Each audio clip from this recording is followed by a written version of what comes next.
Bonjour à tous, Namaskar, c'est Gilles Mansillon.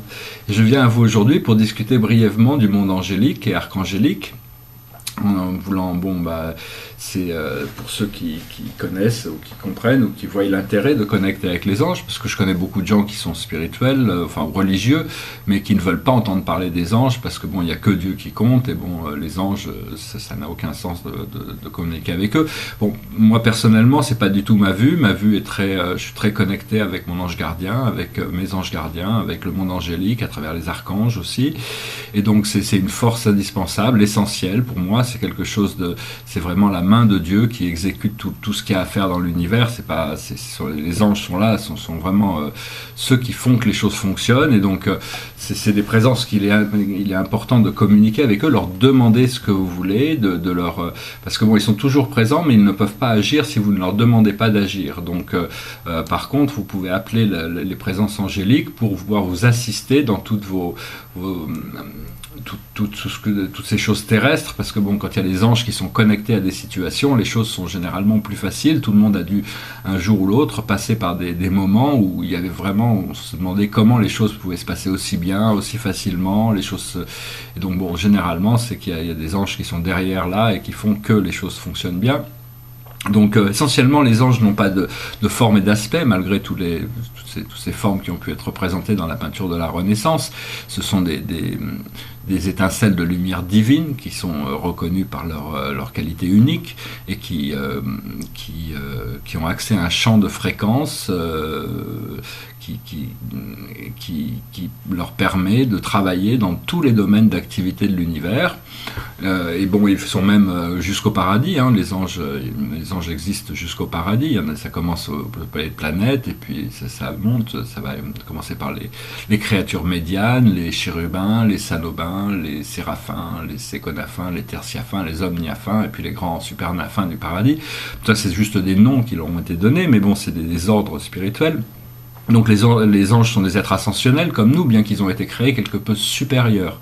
C'est-à-dire qu'ils n'ont pas vraiment de volonté individuelle, ou ils l'ont, mais ils choisissent de ne pas dévier du plan divin, de la lumière divine, de l'amour divin, pour pouvoir servir la création.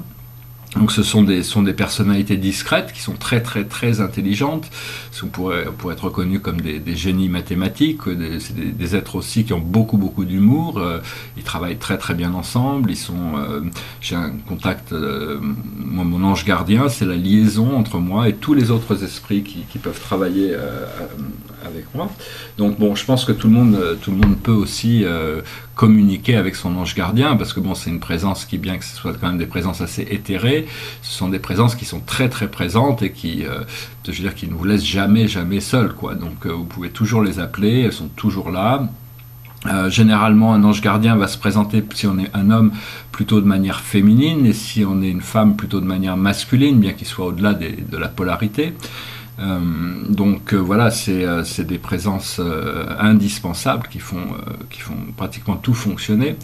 Et les archanges sont des présences super angéliques c'est-à-dire c'est des super anges qui sont connectés avec de nombreuses légions angéliques, c'est-à-dire ils sont toujours accompagnés de nombreux anges.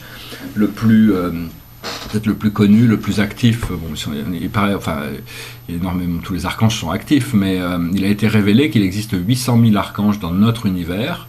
Mais on n'a pas besoin de tous les connaître, mais nous, sur notre planète, on est servi par des archanges très très puissants, très intelligents, et c'est des êtres qui ont été créés très très haut dans la hiérarchie spirituelle, et malgré ça, ils ont quand même la facilité de pouvoir descendre dans notre dimension pour pouvoir nous aider, communiquer avec nous. Et donc essentiellement, les archanges sont des enseignants. Ils n'en font pas que ça, mais leur mission est de servir l'évolution, et donc ils sont aussi attachés à de nombreux êtres humains. Beaucoup de gens, on va commencer par l'archange Michael. L'archange Michael c'est un archange de protection. Beaucoup de gens l'appellent dès qu'il y a des problèmes dans leur vie. Vous pouvez l'appeler. Il vous aidera jusqu'au niveau maximum qui est permis. Et donc c'est une présence où vous n'avez pas besoin d'attendre d'avoir des problèmes pour appeler l'archange Michael. Mais c'est des présences, ces présences d'archanges sont des présences qui sont relativement faciles à discerner les énergies, parce que c'est des énergies très puissantes quand vous les appelez.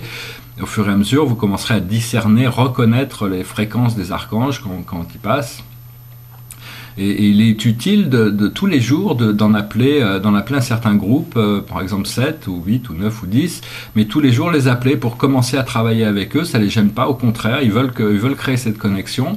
Et donc vous pouvez commencer par l'archange Michael, qui est le gardien de la flamme bleue, l'archange Gabriel, qui est l'archange de l'ascension, l'archange Raphaël, qui est un archange qui est assez spécialisé dans la guérison. Vous pouvez appeler Chamuel, qui est un archange spécialisé dans les relations intimes et humaines. Vous pouvez appeler l'archange Jophiel, l'archange Uriel, l'archange Ariel, l'archange Métatron.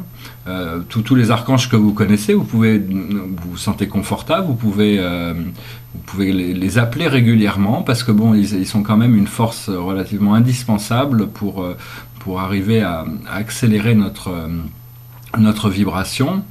Et donc ça, c'est un bon exercice à faire. C'est tous les jours appeler Michael, Gabriel, Raphaël, Uriel, Ariel, Jophiel, Chamuel et d'autres, quoi. Parce que bon, il y en a vraiment plein. Après ça, bon, chacun, on est tous, chaque dimension a reçu un certain nombre d'archanges sur lesquels il est assigné. Mais notre planète est vraiment un grand centre archangélique, et donc malgré le fait que ça soit une toute petite planète dans cette galaxie, c'est assez surprenant. Mais bon, vu que l'histoire de la planète, on est vraiment bien servi par ces magnifiques présences. Et donc une autre chose que je voulais dire, c'est que si vous appelez par exemple, disons n'importe quel archange, l'archange Michael, et que bon, il y a 10 000 personnes qui l'appellent en même temps, ce qui se passe, c'est que grâce à ces légions angéliques, il y a un ange qui fait partie de ces légions angéliques, qui vient vous voir immédiatement. Et vous avez la présence complète de l'archange Michael, ce qui lui permet quand même de pouvoir être partout en même temps. Il n'y a vraiment c'est vraiment des êtres magnifiques qui vraiment méritent d'être connus. Donc voilà, j'espère que vous pourrez continuer à les appeler, continuer à communiquer avec eux, et puis suivre leurs enseignements, car c'est vraiment des maîtres de l'enseignement par rapport à nous. Ils nous comprennent très bien, ils arrivent bien à nous voir, et donc il n'y a absolument aucun obstacle au fait de pouvoir communiquer avec eux, si ce n'est nos croyances, nos désirs et nos limitations. Mais bon, progressivement, à force de les appeler, ça devrait ouvrir des portes, et ça devrait nous permettre de mieux sentir leur présence et de pouvoir bénéficier de leurs multiples enseignements quand nous commençons à pouvoir bien communiquer avec eux. Voilà, je vous remercie, je vous souhaite une excellente journée. Namasté.